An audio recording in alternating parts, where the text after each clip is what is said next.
अस्सलाम वालेकुम, welcome back to your favourite channel. आज हम सीखेंगे 3 इंपॉर्टेंट ऐसे वर्ड्स जो इंग्लिश में कॉन्ट्रास्ट या सरप्राइजिंग आइडियाज़ को शो करते हैं। एक है दो, सेकंड है ऑल्दो एंड तीसरा है इवन दो।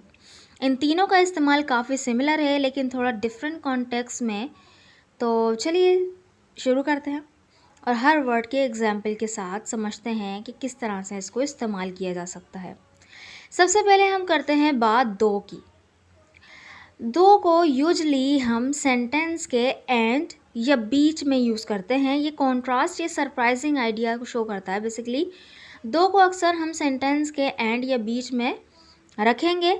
इसका यूज़ हम उस सिचुएशन में करते हैं जब हम दो चीज़ों के बीच का फ़र्क या सरप्राइज़ दिखाना चाहते हैं। ये आइडिया देने के लिए यूज़ होता है कि कुछ एक्सपेक्ट किया गया था लेकिन हो कुछ गया, ठीक है, और उसके अलग हुआ यानी उल्टा हुआ। जैसे एक सेंटेंस है, आई वॉन्टेड टू स्लीप दो I couldn't stop thinking about the project. यानी मैं सोना चाहती थी लेकिन मैं प्रोजेक्ट के बारे में सोचने से नहीं रुक पा रही थी। तो एक तरफ तो मैं सोना चाहती थी लेकिन जो प्रोजेक्ट के बारे में जो सोचना है वो भी मैं नहीं रोक पा रही थी। तो एक काम तो मैं करना कुछ चाहती थी लेकिन हो कुछ रहा था, ठीक है। तो आई वॉन्टेड टू स्लीप दो I couldn't stop thinking about the project. तो यहाँ पे इसने किसका सेंस दिया? लेकिन का सेंस दिया। एक और सेंटेंस देखें, he is not a professional chef his food taste amazing दो।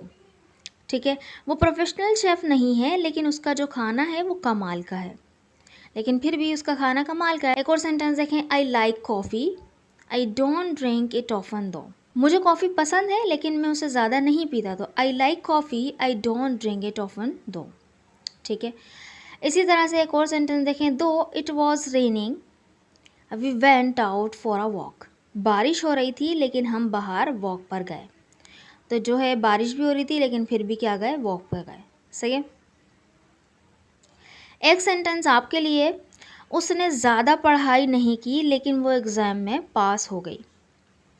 उसने ज़्यादा पढ़ाई नहीं की लेकिन वो एग्ज़ाम में पास हो गई। इस सेंटेंस को बनाकर कमेंट बॉक्स में लिखिएगा। अब बात करते हैं ऑल्दो की। ये वर्ड थोड़ा फॉर्मल होता है और ज़्यादा स्ट्रॉन्ग कॉन्ट्रास्ट को शो करता है। बेसिकली ऑल्दो हम यूजली सेंटेंस के शुरू में यूज़ करते हैं। ऑल्दो का यूज़ हम उन सिचुएशन में यूज़ करते हैं जब एक स्ट्रॉन्ग कॉन्ट्रास्ट दिखाना चाहते हैं। ये कॉन्ट्रास्ट को ज़्यादा एम्फसाइज करता है। इसका इस्तेमाल फॉर्मल और रिटन इंग्लिश में भी ज़्यादा होता है। जैसे सेंटेंसेस में यूज़ करते हैं, although she was tired she continued to work. हालांकि वो थकी हुई थी लेकिन उसने काम को जारी रखा, ठीक है। तो यानी एक काम हुआ था लेकिन फिर भी उसने जो वर्क है वो जारी रखा। तो although she was tired she continued to work. एक और सेंटेंस देखें, although the weather was cold we didn't wear jacket. हालांकि मौसम ठंडा था हमने जैकेट नहीं पहनी। Although the weather was cold we didn't wear jackets. Okay. एक और सेंटेंस देखें, although I don't like tea I drank it out of respect. यानी हालांकि मुझे चाय पसंद नहीं है लेकिन मैंने इज्जत के लिए पी ली। Although I don't like tea I drank it out of respect. एक और सेंटेंस देखें, although he didn't have much experience he handled the task well. हालांकि उसके पास ज़्यादा तजुर्बा नहीं था लेकिन उसने काम जो है अच्छे से किया। Although he didn't have much experience he handled the task well. I hope कि आपको ऑल्दो का यूज़ समझ में आया होगा। एक सेंटेंस आपके लिए, हालांकि हमारे पास पैसे कम हैं। हालांकि हमारे पास पैसे कम थे हम छुट्टियों पर चले गए। हालांकि हमारे पास पैसे कम थे लेकिन हम छुट्टियों पर चले गए, मीन्स के वेकेशंस पे चले गए, ठीक है। तो इस सेंटेंस को बनाकर कमेंट बॉक्स में लिखें। हम नेक्स्ट वर्ड की तरफ बढ़ते हैं जो कि है इवन दो।